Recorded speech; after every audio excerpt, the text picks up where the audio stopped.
In 2 terms, Barack Obama had fewer scandals than Donald Trump has had in the last 2 weeks.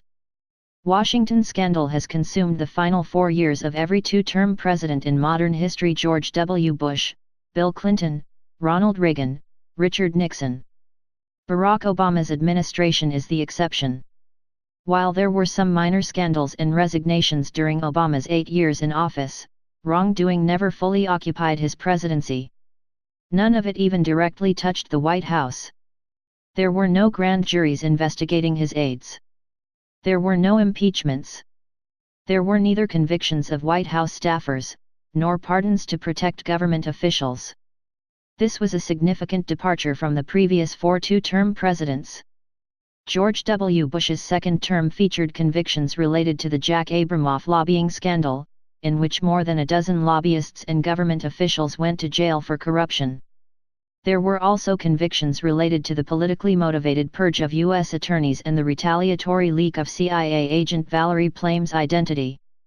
As everyone who was sentient in the 1990s recalls, Clinton was impeached over his affair with intern Monica Lewinsky. Reagan's second term was plagued by corruption investigations ranging from Iran-Contra to WedTech, a contracting scandal that led to the resignation of Attorney General Ed Meese. And, of course, there were Nixon's final 2 years in office, which featured the convictions of 48 government officials and the first presidential resignation over corruption. All of these past scandals directly involved White House staff. Karl Rove, Bush's top political advisor, and Lewis Libby, a senior advisor to Vice President Dick Cheney, both were implicated in leaking Plame's name to the press in retaliation for an op-ed that her husband, former Ambassador Joe Wilson, wrote that showed that the president had lied about Iraq's pursuit of nuclear weapons in his 2003 State of the Union address. While Rove was not prosecuted, Libby was convicted of obstruction of justice. Bush later commuted the sentence. The Clinton administration's major scandal was related to the president's own actions. The Iran-Contra scandal consumed the entire national security arm of the Reagan administration. At least 8 members of the administration were indicted, and there were multiple convictions, although some were later overturned due to jury tampering, and President George H.W. Bush pardoned others. The 1972 Watergate scandal and ensuing revelations of campaign finance violations, cover-ups and retaliations destroyed the Nixon administration. It's not an accident that Obama's presidency was largely scandal-free. His former ethics advisor, Norm Eisen, began to craft an ethics plan for the administration months before the 2008 election. When Obama won, Eisen began implementing these plans with other White House aides including Chris Lu, who served as assistant to the president and later as Deputy Secretary of Labor, and the late Cassandra Butts. Obama himself got engaged in the planning, reportedly making line edits to the guidelines, according to Eisen. The plan required every Obama administration official and employee to sign an ethics pledge that included bans on accepting certain gifts and revolving door rules that barred former staffers from lobbying the administration until Obama's term ended. Officials leaving for other lines of work were banned from contacting their former agency for 2 years. The administration also adopted a loose ban on registered lobbyists entering the administration. Not all of these commitments stuck. Obama granted waivers that allowed some lobbyists to be appointed to government positions. And lawyers who represented banks or other industries, but were not registered as official lobbyists, moved freely from the private sector to the public sector and back again. By no means did the Obama administration thwart the power of special interests and big money in Washington.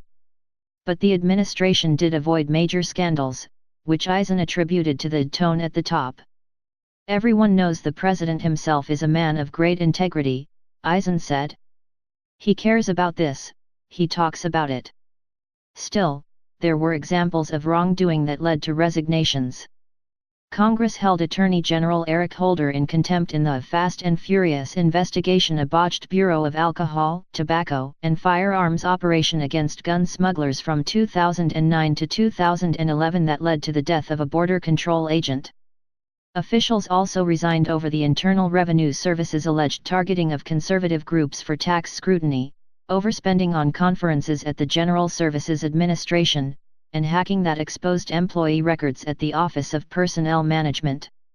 The years-long investigations into former Secretary of State Hillary Clinton's response to the attack on a U.S. diplomatic mission in Benghazi revealed that she kept a private email server. While that did not lead to any charges or convictions, it may have contributed to her election defeat. "Look, I'm not saying everything the administration, the White House, has done is perfect," Eisen said. "But," he added, "you can't compare those to the major scandals that have afflicted previous White Houses, where people have gone to jail. There's been nothing like that under Obama." President-elect Donald Trump, meanwhile, is set to enter office with unprecedented conflicts of interest related to his business empire, already setting the tone for a very different administration. He appears to be doing very little to vet his cabinet appointees. Former House Speaker Newt Gingrich, the first speaker to be punished for ethics violations and a Trump ally, called for ethics laws to be loosened for Trump, and for the president-elect to issue preemptive pardons to appointees, so they won't be punished for breaking the law. While Trump was looking to fill out his cabinet, he managed to consider the only major figure convicted of a crime in Obama's 8-year administration. That person was former CIA Director David Petraeus.